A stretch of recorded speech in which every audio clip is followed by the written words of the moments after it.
ইবাদিহি আল্লাহ বলেন ইন্নাল আরদা লিল্লাহ এই পৃথিবীর ভূখণ্ড সব আল্লাহ ইউরিসুহা মাইয়াশাউ মিন ইবাদিহি তিনি যাকে ইচ্ছা তাকে এই রাজত্বের এই পৃথিবী ভূখণ্ডের অধিকারী করেন যাকে যখন ইচ্ছা তিনি এই পৃথিবীর ভূখণ্ডের অধিকারী করেন আল্লাহ তাআলা সূরা নূরের 55 নম্বর আয়াতে বলেছেন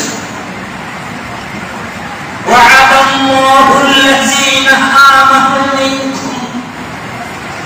ওয়া আমিলুস সালিহাতি লা ইয়াস্তাখলিফান্নাহুম ফিল আরদি আল্লাহ তাআলা ওয়াদা দিয়েছেন যে তোমরা যদি মুমিন হও ওয়া'আদাল্লাহু আল্লাহ তাআলা ওয়াদা দিয়েছেন আল্লাযীনা আমানু মিনকুম তোমাদের ভিতর থেকে যারা ঈমানদার হবে ওয়া আমিলুস সালিহাত এবং নেককার হবে পরহেজগার হবে সৎকর্মশীল হবে লা ইয়াস্তাখলিফান্নাহুম ফিল আরদি তাদেরকে আল্লাহ তাআলা এই জমিনের খিলাফত দিবেন আল্লাহ তাআলা তাদেরকে জমিনের খিলাফত দিবেন সূরা হজ্জের 41 নম্বর আয়াতে আল্লাহ তাআলা বলেছেন আল্লাযীনা ইম্মাক্কানাহুম ফিল আরদি আকামুস সালাতা ওয়া আতাউস যাকাতা ওয়া আমারু বিল মারুফি ওয়া নাহাউ আনিল মুনকার যদি তোমাদেরকে আমি রাষ্ট্রীয় ক্ষমতা দেই তাহলে তোমাদের কাজ হবে আমারু বিল মারুফ সমাজের ন্যায় প্রতিষ্ঠা করবে ওয়া নাহাউ আনিল মুনকার অন্যায়কে প্রতিরোধ করবে অন্যায়কে উচ্ছেদ করে দেবে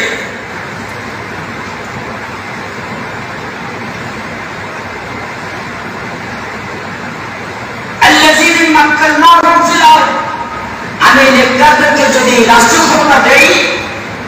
আকামুস সালাত তারা সমাজ ব্যবস্থা করবে নামাজ ভিত্তিক অর্থাৎ সর্বোচ্চ নামাজের প্রচলন করবে ওয়া আতাউস যাকাত এবং অর্থ ব্যবস্থা করবে যাকাত ভিত্তিক যাকাতের প্রচলন করবে ও আমারু বিল মারুফ ন্যায় প্রতিষ্ঠা করবে ও নাহাউ আনিল মুনকার অন্যায়কে উচ্ছেদ করবে ইসলামী রাষ্ট্রপ্রধানের প্রধান দায়িত্ব হচ্ছে সর্বপ্রথম সমাজের সালাত চালু করে দেওয়া দ্বিতীয় নম্বর দায়িত্ব হল যাকাত ভিত্তিক অর্থ ব্যবস্থা চালু করা তিন নম্বর শর্ত হচ্ছে সমাজ থেকে যাবতীয় অন্যায়কে উচ্ছেদ করে দেওয়া চার নম্বর দায়িত্ব সমাজের ন্যায়ের প্রচলন করে দেওয়া এগুলো রাষ্ট্রপ্রধানদের দায়িত্ব কিন্তু আমাদের বাংলাদেশে কখনোই ইসলামী সরকার আসেনি এমন কাজ কেউ করেনি আমরা মানুষ আশরাফুল মাখলুকাত সৃষ্টির শ্রেষ্ঠ জীব আমরা আল্লাহ তাআলা জ্ঞান বিবেক বুদ্ধি দিয়েছেন আল্লাহ অন্যান্য সৃষ্টি কেউ আল্লাহ তাআলার কোন একটা আইনের লঙ্ঘন করে না পৃথিবীকে আল্লাহ তাআলা অসংখ্য সৃষ্টি করেছেন অসংখ্য প্রাণী গাছ-গাছালি সহ তার কোন সৃষ্টিগুণ চন্দ্র সূর্য গ্রহ নক্ষত্র এবং অন্যান্য যত সাগরের প্রাণী হোক আর ডাঙ্গার প্রাণী হোক আল্লাহর কোন সৃষ্টি কখনো আল্লাহ তাআলার নির্দেশকে অমান্য করে না শুধুমাত্র একমাত্র এই মানব জাতি আর তার সঙ্গে আরেকটা জাতি আছে কে জি এই জন্য দুটো জাতিকে আল্লাহ তাআলা কিয়ামতের মাঠে এই দুটো জাতি তারা আল্লাহ তাআলার নির্দেশকে অমান্য করেছে মানুষ তার পক্ষে যদিও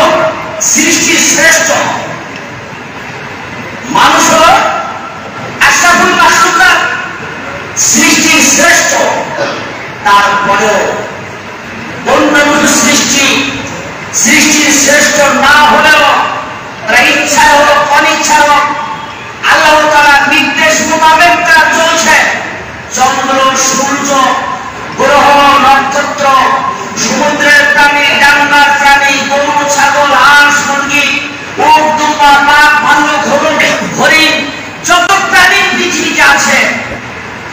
জানি আল্লাহ তাআলার নির্দেশকে অমান্য করে না। এটা আমার কথা নয়, এটা আল্লাহ তাআলার কথা।